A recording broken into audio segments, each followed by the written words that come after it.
Welcome to அஞ்சலிப்படி channel.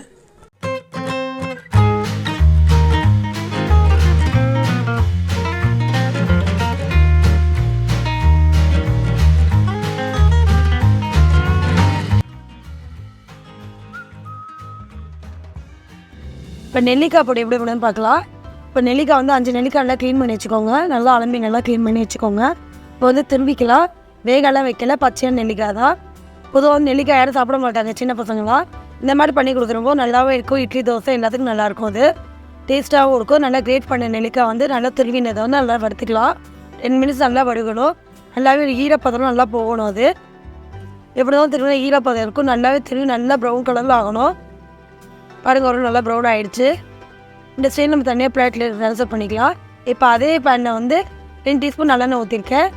1/2 cup வந்து கடலைப்பருப்பு போட்டுக்கோங்க. நல்லா ஃப்ரை பண்ணுங்கள். 1 நிமிஷத்துக்கு ஃப்ரை பண்ணால் போகிறோம். இப்போ வந்து 1/2 கப்பு வந்து உளுத்தம்பருப்பு எடுத்துருக்கேன். 2த்தையும் ஒன்றாப்பில் போட்டு ஃப்ரை பண்ணலாம். நல்லா ஃப்ரை ஆகணும். இதுவாக பார்க்குறப்போ நெல்லிக்காய் வந்து சேரவும் தெரியவும் தெரியாது. இப்போ கருவேப்பிலை கொஞ்சம் போட்டுக்கலாம். இப்போ காஷ்மீர் மிளகாய் வந்து 4 போட்டிருக்கேன். இது வந்து 1/4 கப் போட்டிருக்கேன். நார்மல் சில்லி ரெண்டுமே 1/4 கப்பு தான். கலருக்காக தான் போட்டிருக்கு காஷ்மீர் சில்லி. இப்போ தேவையான சால்ட்டை போட்டுக்கலாம். போட்டு நல்லா மிக்ஸ் பண்ணுங்கள் மிளகாவோடு சேர்த்து. இப்போ துருவின நெல்லிக்காய் வந்து ரோஸ்ட் பண்ண நெல்லிக்காய் போட்டுடலாம். நல்லா போட்டு மிக்ஸ் பண்ணுங்கள். மிக்ஸ் பண்ணிட்டு நல்லா ஆற விடுங்க. நல்லா மிக்ஸ் ஆகிட்டு பாருங்கள். நல்லா ஆற விட்டுருங்க. இப்போ 2 நிமிஷம் நல்லா ஆடிடும்.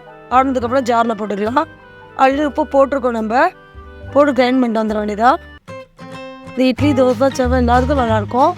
சூப்பராக இருக்கும். அது ட்ரை பண்ணி பாருங்கள். லைக் பண்ணுங்கள், ஷேர் பண்ணுங்கள். தேங்க்ஸ் ஃபார் வாட்சிங்.